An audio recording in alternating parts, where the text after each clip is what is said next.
Okay, we're out here again. Got the car up on its jack stands. This is a good working height for me right now.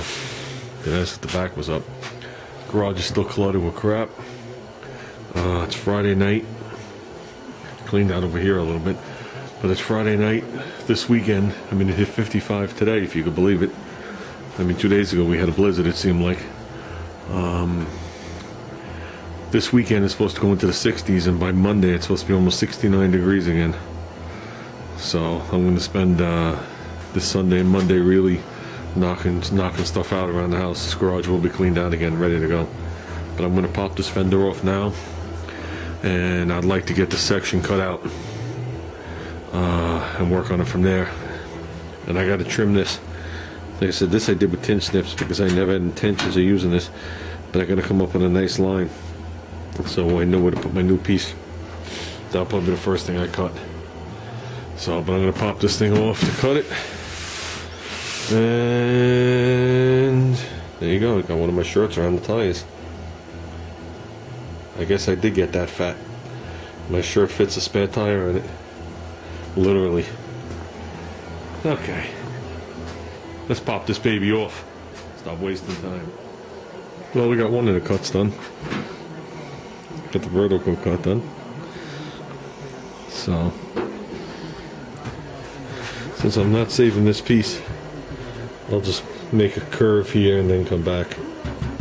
I mean, the first fender I did, I didn't want to damage either piece, but this one doesn't matter. The other one, I did damage to this piece. This one I'm going to do damage to this piece. So I'll make that curve. Picked up a set of blades for my trusty ancient jigsaw from Harbor Freight. I got that jigsaw in the back of a Mustang that I bought while I was in high school. The car was so rotted it didn't have hood hinges. There was no place to put them on the sides. And I put it on the road, and it was nothing but electrical problems. Right after, you know, it's... Let me put it this way. I never made it to the gas station with the car. And I junked it. So, I got a jigsaw out of it. I actually got my money back just junking it. Because I only paid $50 for the car. That was a long time ago. Okay. Let's give this bad boy a cut. I gotta stop lollygagging and dilly-dallying.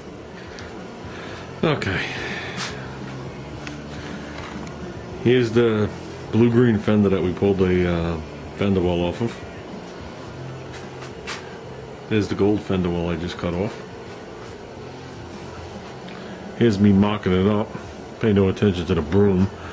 I had it clamped on and I couldn't run and get a pipe.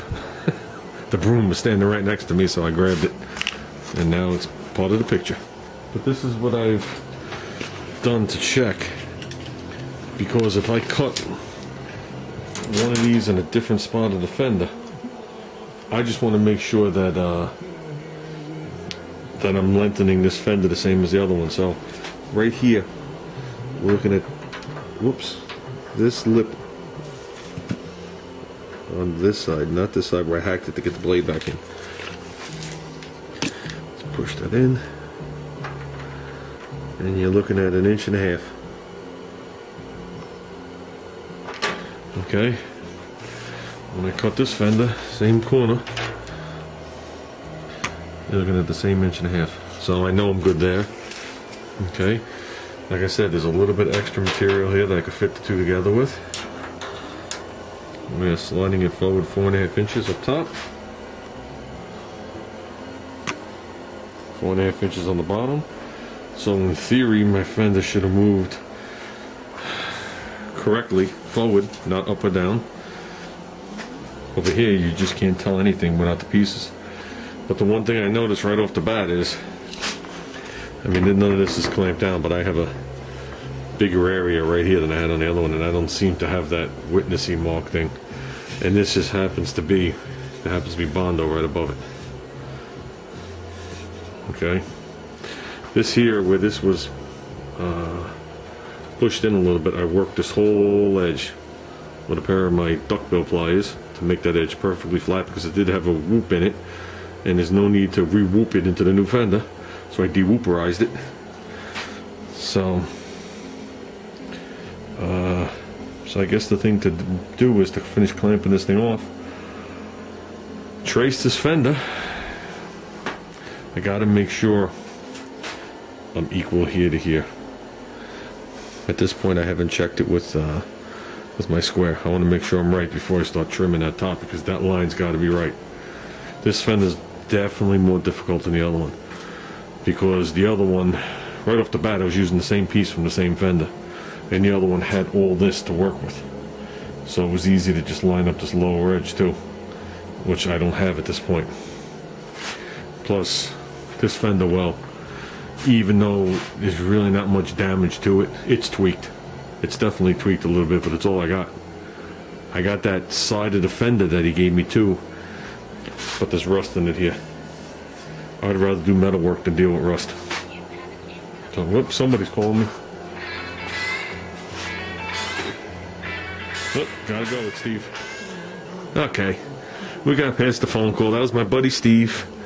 I got him a temporary gig for like a week, working with the storm something people. I don't even know what the title actually is. But basically the job is, it's almost, I mean, I giggle because it's almost like being a limo driver. You go, you check in, they assign you a car, and you drive assessors around, you know, like electrical, plumbing, whatever it is, to assess these homes and buildings and things that are damaged, to see if we can get them up and going so they could put power to them and stuff like that. So that's what he's going to be doing probably for the next 5 days, 16 hours a day. So nice little quick gig. So it'll help his Nova project out. So back to this, I just got to make sure, whoops, that this line is straight before I go any further. If it is, then I'm going to mark this the way I have it, and I'll wind up trimming this thing probably on the car. I might trim the front of it off the car. You know what it is? It's very, very vibraty. But like I said, I got to see how much. Yeah, you see this right now is overlapping a good quarter of an inch over there. So there's no way I'm sanding that out. So, but we'll work on it. So let me check this thing with my square, make sure I'm still good, and mark this thing before all these clamps fall off. Okay, I think we got this panel here within a hair, which is good enough because the final fitting will be on the car. I threw my patch panel just on the back side of it just to stabilize it a little bit. It's not doing anything and the line is a little off. Basically I ran my straight edge across this line. So with the length of that, the square should be straight this way, and it lines up right with this one. So if this one was higher than this one, it'd be above that line, and vice versa. You guys get that. But you can see it overlaps. Funny how it overlaps the distance of that line. I should have thought of that when I cut it, because I knew it was down a little lower because I had it wrapped around the other well. But yeah, I'll do that. I don't even know what I did with the other piece. Oh, here it is. This piece is going to come on later. I actually should have did this piece first.